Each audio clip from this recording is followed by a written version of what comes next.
Good morning. My name is Brian Johnston, and as I introduced seasonal adjustments and looking at what happens looking back in time, I thought I'd introduce you to some seasonal adjustment types of spreadsheets using what if. So to give you an example, you can look back 5 years, 10 years, he recommends 10 years, and you can just place a month in and it gives you an average of what they were doing, what the currencies were, whether they were long or short, go buy, go short, etc., and the integrity. These seasonal adjustments, as you look at Brian's index, you can see the same thing when they were high, when they were buys, sells, and which ones were at each individual time. Seasonal adjustments are looking at the seasons for the next month's trend, are an indication only based on historical evidence. The sheet, as I referred to, was fed in through the historical centre, and it's easy to say that if you want to look at one, you just hit the daily and go back in time. And you want to look at, for instance, the 28th of the 6th, and you can come down, and this is just another way of doing seasonal adjustments of the 6th. So if you went back into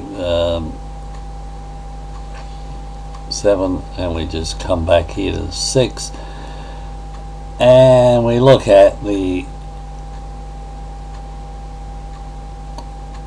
20th of the 6th, oh that's in days, and looked at the 20th of the 6th, the current opening price was that. There's your historical reference to a particular currency, and you can say, okay, there is a chance that the price will be about that price. And this is based on trading in the share market, where they look back at historically points, looked at the time factor, and that you can do that once again in tools in the historical center, and you can export them and make up your own file, very similar to Richie's one, where you can look back at a currency and do an average here yourself, or do it on the resume, and look back at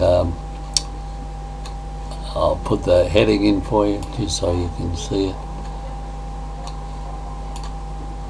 and come back here, and you can look at a particular point in time, just as you can in the historical center, or put an average price over the last 3 years.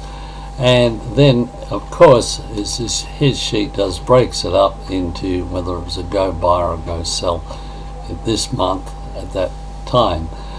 It's giving you a monthly figure that says that the Australian dollar will be a buy for that month. And historically, it is an indication only of a possible trend.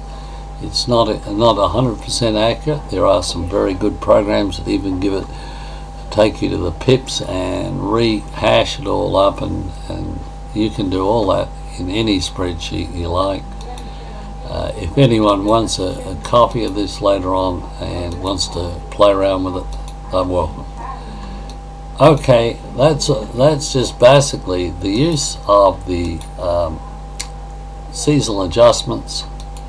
It's another way of doing Brian's index.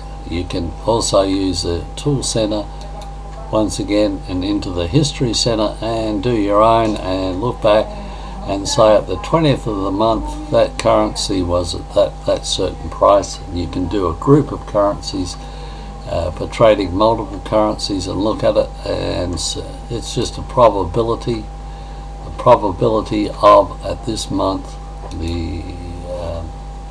these are the currencies based on historical use only, and away you go from there.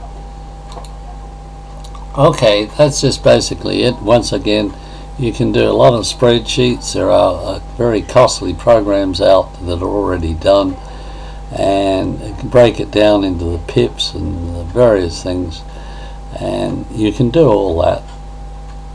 The value of it is historical value only, and there's no guarantee that this will be a guarantee for the future, but of interest only. I find the Bryan's index is more current. You can watch the actual dips, and especially on the signals, especially on visual.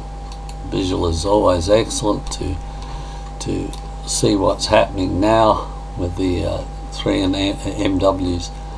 So there you are. That's it from Bryan. God bless. I hope that gives you a few ideas. Once again, if you need any help or information, please feel free to call me. God bless you. Bryan, from Bryan.